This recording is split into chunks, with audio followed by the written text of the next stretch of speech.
it's named as one of the most beautiful squares in the world, and I can totally see why.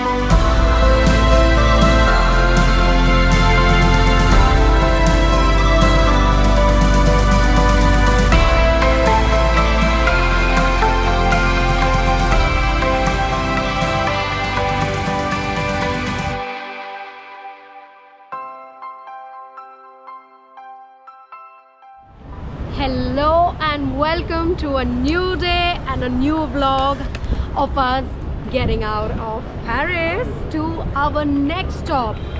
And where would that be? Obviously they know, they've read The description, you mean to say? Oh yeah. Oh, okay, I'll say it out loud then. We are on our way to Brussels, or Bruxelles as they call it. This is the station where we are going to be boarding our Eurorail train from. We purchased our Eurorail pass, I think yesterday, which we will discuss later in the video. And if you would like to know more, we could do a separate segmentation on it. So let us go inside the station. We have a hell lot of bags which are heavy. So this is the Gare du Nord station from where the train departs. Mostly I think the train departs from this station only if they are international. So let's head inside and then find our train.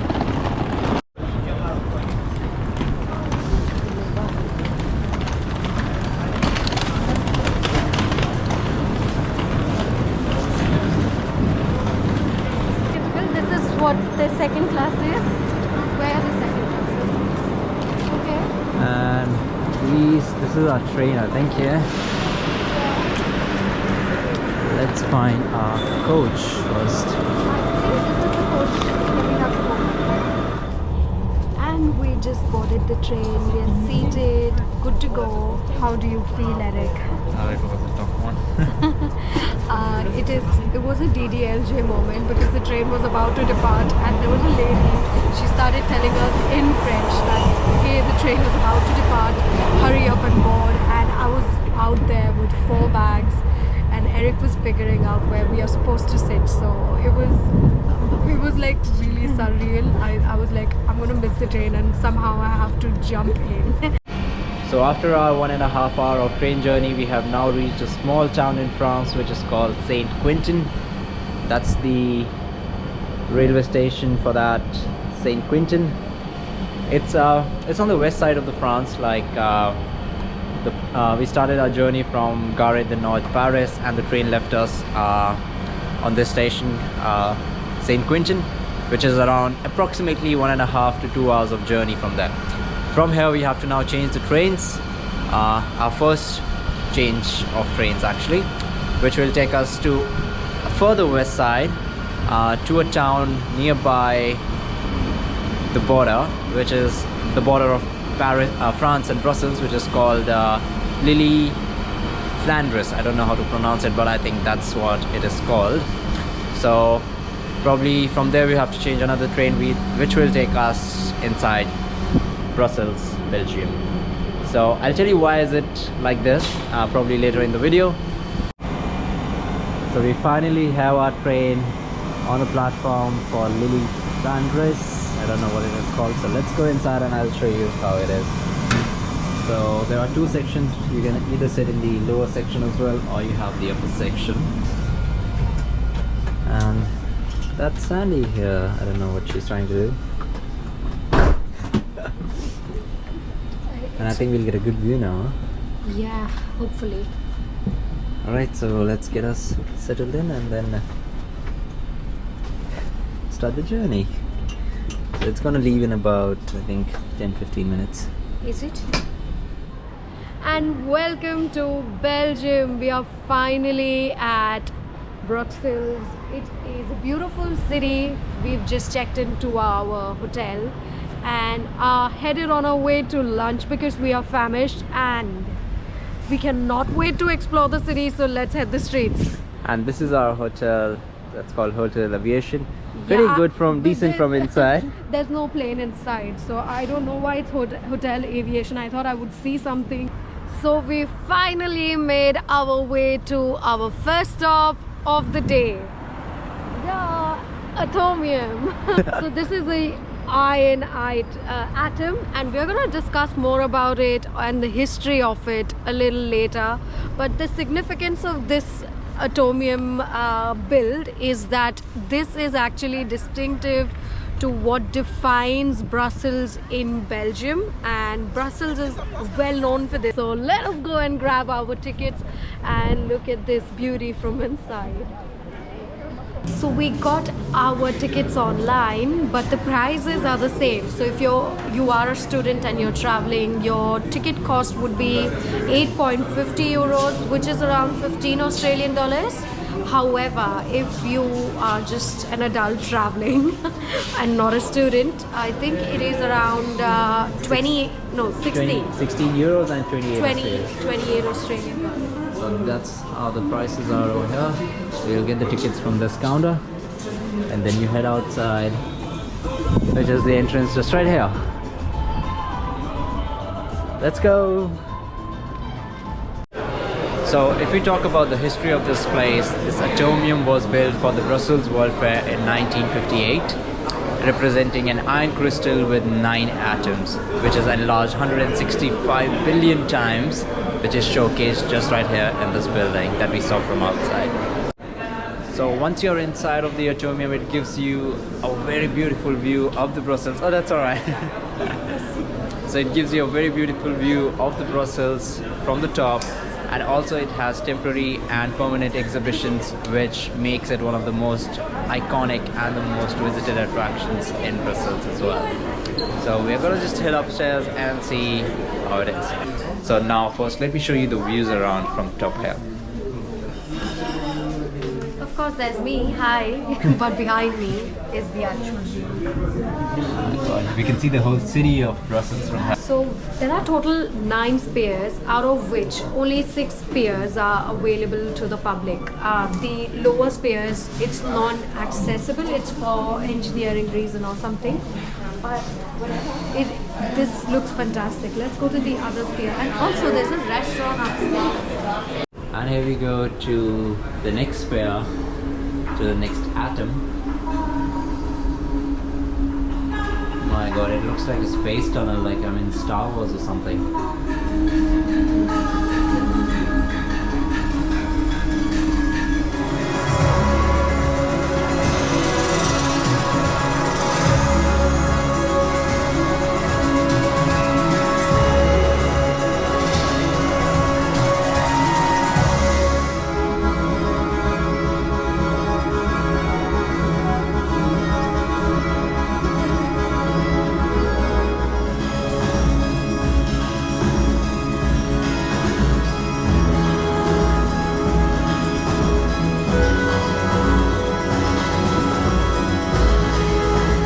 So that was one of the light expos that we were just at, and it was amazing. The sound was going as per the beat of the light. I don't know. They were very relaxing vibe. Yeah, it was like I cannot, like it was the sound or the beat that went according to the lights. I don't know. It was nice. It was nice. Now so that was one of the famous exhibitions here. Yeah, it is. To be honest, I really love that tunnel one. Yeah, the light exhibition was really fun. Okay, overall I'll rate this place an 8 just because of the light show. It was so good. So we are about to, I think, head to our next destination if that is open. If not, let's get some snacks. No, that is the city center, so obviously that's going to be open. Okay, so let's head there and enjoy the rest of the day. Yeah, and also grab some hot chocolate. Chocolate shot. Yeah. And there are cafes around here that you can get it from. And we are right in the middle of the city center in Brussels. It looks beautiful. Like any other city center, it's bustling with people, filled with crowd and cafes and shops around. It wouldn't be city center without it. So we just take a metro. 2 metros actually to reach here from Atomium. And my god, it's really nice. And we're finally at the Grand Palace in Brussels. You like it? Yeah, I love it. I wish we were here in summer, I think you would love it We'll then. come back in summer as well. Yeah, it's too cold. And as I told her, one of the best city centers you will see, right? Yeah, I mean, I can totally see why. Was this the palace that the king lived in? Wow. Really, guys, one of the best city centers of any city in the capital of Europe. Oh my god, just look at it.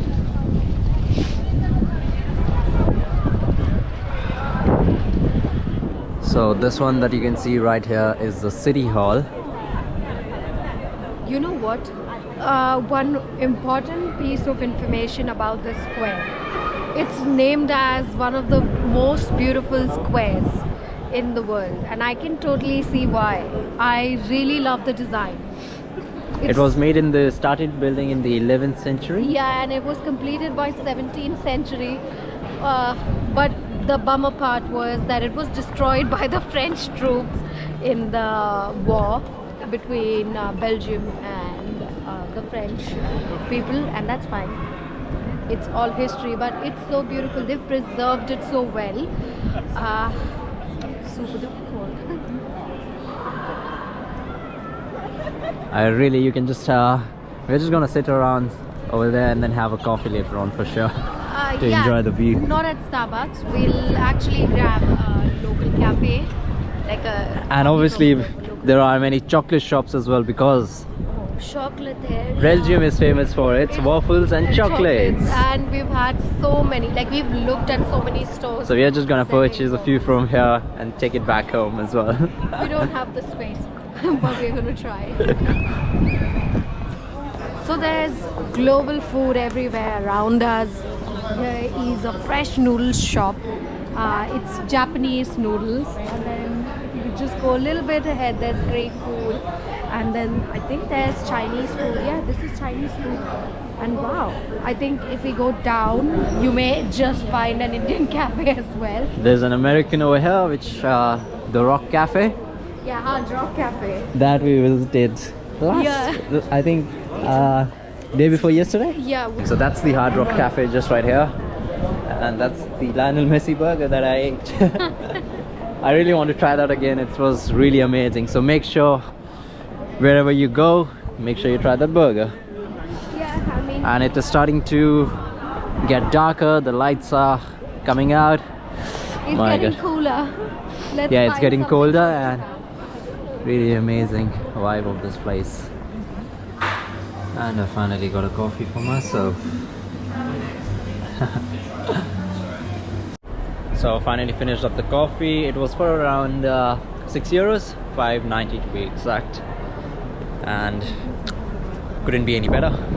And now I think we are heading towards the statue of the kid, being all year round, 365 days. So let's find out where is that. And I think that's the tour going on behind me. Okay, I'll definitely. And this is the same statue that we are looking for. Looks like you, right? I think you are mistaken. I have to say. Why? Last I checked, I am still.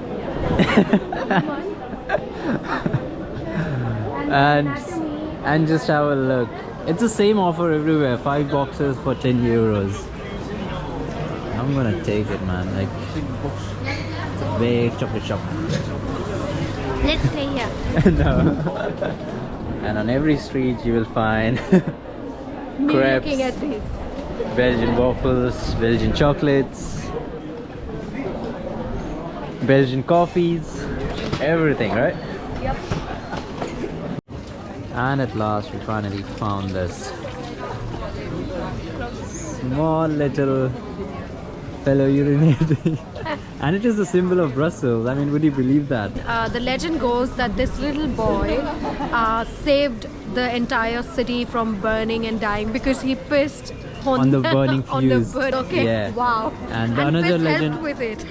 Yes, he burned the fuse with it, no? So, and the another legend says that it was a merchant's son that went missing, and then he was found out, like he was found happily pissing in the garden.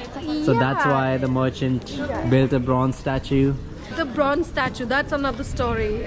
So this statue was actually supposed to be made of bronze, but because it was robbed so many times, they changed the location to Brussels Museum, and you can still find it there. However, the statue was restored. The original, because it was damaged. Yeah, it was and broken. heavily damaged. So the statue that you see, only the hands and the feet, is the one built then, from then. But I think I would go with the merchant story, because why else would there be There's a another bronze story statue as with- well, that there was a fire at the king's palace and the child was awakened by the fire, and then he pissed on the fire and saved the cat. Yeah, I mean, that's the only version that makes sense, is that this boy did something so grand. He was Made of with a bronze, mother in the right? shopping center, and then he got lost, and then they found No, it. Then they no. found him peeing in the corner of a No, street. I don't think so. That's real. Like, how many children do you know, and they would be doing just what this boy would So be it's doing? a myth actually. So nobody really knows, Who knows? but it is the symbol of Brussels for sure, and that's why. Oh, and to commemorate us visiting the statue, we actually bought this. a- The keychain of the boy pissing. And Aric is going to be the person using this, because he has the same anatomy as My this God. little boy. Why this place is getting beautiful minute by minute. Why is this place getting more cooler? So we are just heading our way to the chocolate shop to get some chocolates for ourselves and some souvenirs, because we are not here for long. How can you find all chocolate places in one day? It's my talent. Waterfall of Chocolate chocolate. waterfall. Let us grab something. You need to try this mousse. This one? This one? It's the best. Okay. Thank you so much. Yeah, definitely visit the place. It has some really interesting chocolates, and they had this dip hot chocolate, so it's like a chocolate block that you would put in hot milk, and it would just melt through. And you get your Wow. hot chocolate. So that was our first day in Brussels or Bruxelles. It was amazing. We are ending our night in the beautiful city center. Grand and- Palace. Grand Palace. So let us head home or hotel. So right now we are inside the metro station, which is just below the Grand Palace.